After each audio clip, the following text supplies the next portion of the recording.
Georgia പോയപ്പോഴത്തെ ട്രിപ്പാണ്. ജോർജിയയിൽ ഞങ്ങൾ പോയിരുന്നു. ഞാൻ, മുൻചേട്ടൻ, ഞങ്ങളുടെ ഫ്രണ്ട് മായ, ജോൺ, ഷാരി, ശിവൻ, ഞങ്ങൾ ഇത്രയും പേര് പോയിട്ട് ഒരുമിച്ചൊരു ഫാമിലി ട്രിപ്പായിട്ട് പോയി. അപ്പൊ അവിടെ വെച്ചിട്ട് എടുത്തൊരു ഫോട്ടോ ആണ് സ്വിങ്ങിൽ വെച്ചിട്ട്.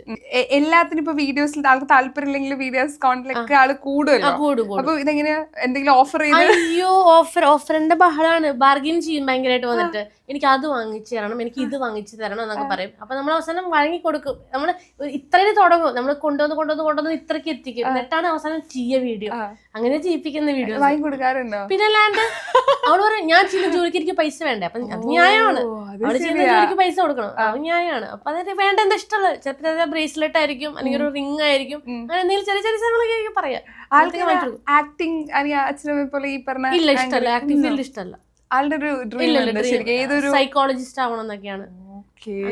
അങ്ങനെ PhD ഒക്കെ എടുത്ത് പോയി റിസർച്ച് ചെയ്യണം, അങ്ങനെയൊക്കെയാണ് അവളുടെ ആഗ്രഹം. ഈ സൈക്കോളജിക്ക് താല്പര്യമുള്ളവരെ ചെറുപ്പം മുതലേ ഒബ്സർവ് ചെയ്ത് കാര്യങ്ങളൊക്കെ പറയുന്നത്. ഞാനാണ് ഇവിടെ സൈക്കോളജി ആണ് സ്കൂളിൽ എടുത്തേക്കുന്ന സബ്ജക്ട്. അപ്പൊ സൈക്കോളജി പഠിച്ചിട്ട് പറയും, എന്റെ മരുന്നുകളൊക്കെ എടുത്തിട്ട് നോക്കി പറയും, ഈ മരുന്ന് അണ്ടർ ഇതിലാണ് വരുന്നത് കേട്ടോ, അമ്മയ്ക്ക് ഈ ലക്ഷണങ്ങളൊക്കെ ഉണ്ട്, അമ്മയെ ഡയഗ്നോസ് ചെയ്ത് കഴിഞ്ഞാൽ അമ്മ ഇതാണ് നമ്മുടെ പ്രശ്നം എന്നൊക്കെ ഒന്ന് പറയും. ഞാൻ പറയും നീ അധികം സൈക്കോളജി പഠിക്കണ്ട, എന്റെ ലിവിങ് എക്സാമ്പിൾ ആണ് ഞാൻ, എന്റെ അടുത്ത് എടുക്കണ്ടെന്ന് പറയില്ല.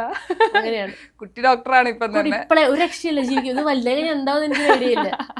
അതെനിക്ക് ഇഷ്ടപ്പെട്ട ഒരു ഫോട്ടോയാണ്. ഇത് ഞാൻ തന്നെ എടുത്തതാ, സെൽഫ് പോർട്രേറ്റ് ആണ്.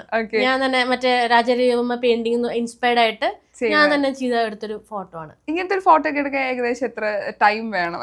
എനിക്ക് അധികം ടൈം ഒന്നും വേണ്ടി വന്നില്ല. കാരണം എന്റെ വീട്ടിൽ മൊന്ത ഉണ്ടായിരുന്നു, കൊട ഉണ്ടായിരുന്നു, സാരി അതുപോലത്തെ ഉണ്ടായിരുന്നു, ഒക്കെ ഉണ്ടായിരുന്നു. പിന്നെ മറ്റേ ഗ്രീൻ സ്ക്രീൻ ആണ്. അത് ഗ്രീൻ സ്ക്രീൻ ബാക്കിൽ ഇട്ടിട്ട് ബാക്ക്ഗ്രൗണ്ട് മാത്രം മാറ്റി, അത്രേ ഉള്ളൂ.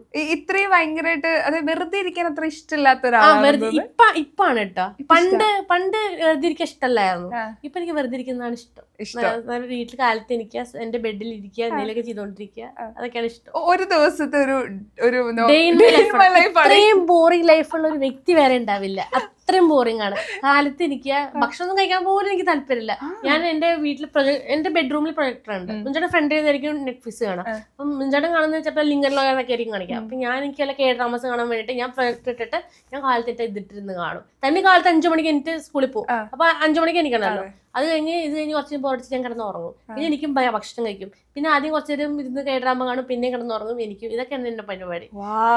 പിന്നെ വേണമെങ്കിൽ കുറച്ച് കഴിഞ്ഞാൽ എനിക്ക് ഒരു 6 മണിയൊക്കെ ടൈം കിട്ടുമ്പോ കട്ടൻസിൽ നോക്കും, എന്തെങ്കിലും ചെയ്യാൻ പറ്റുന്നത് കിട്ടുമോ, ത്രെഡ് കിട്ടുമോ എന്നൊക്കെ നോക്കും. ഇതൊക്കെയാണ് എന്റെ ഡേ ഇൻ ലൈഫ്. പിന്നെ കുക്ക് ചെയ്യണം. ചില ദിവസം എല്ലാ ദിവസവും ഞാൻ കുക്ക് ചെയ്യാറില്ല. കുക്ക് ചെയ്യാൻ സ്പെഷ്യൽ ആയിട്ട് എന്തെങ്കിലും ഉണ്ടാക്കണമെങ്കിൽ ഒരു കുട്ടി വരുന്നുണ്ട് വീട്ടിലുണ്ടാക്കാൻ. അപ്പൊ ആ കുട്ടിക്ക് ഉണ്ടാക്കി കഴിഞ്ഞ് കഴിഞ്ഞാല് സ്പെഷ്യൽ ആയിട്ട് എന്തെങ്കിലും ഉണ്ടാക്കണമെങ്കിൽ ഞാൻ ഉണ്ടാക്കും, അല്ലെങ്കിൽ ഞാൻ അതും ചെയ്യാറില്ല. ഒരു സ്പെഷ്യൽ റെസിപ്പി ഉണ്ടോ? അല്ലെങ്കിൽ ഇപ്പം എനിക്കും കുക്കിംഗ് ഇഷ്ടം, അങ്ങനെ എനിക്കൊന്ന് പറഞ്ഞാൽ നമ്മളെ പോലെ കുക്കിംഗ് ഇഷ്ടം. എനിക്ക് ഞാൻ എഴുതി വെച്ചിട്ടില്ല, എനിക്ക് പെട്ടെന്ന് ഓർമ്മയിൽ പറഞ്ഞുതരാൻ പറ്റില്ല. പറയില്ല, എനിക്ക് ഞാൻ എഴുതി വെച്ചിട്ടുള്ളത് എനിക്ക് ഇങ്ങനെ എടുത്ത് പറയാനായിട്ട് എനിക്ക് ഓർമ്മയില്ല.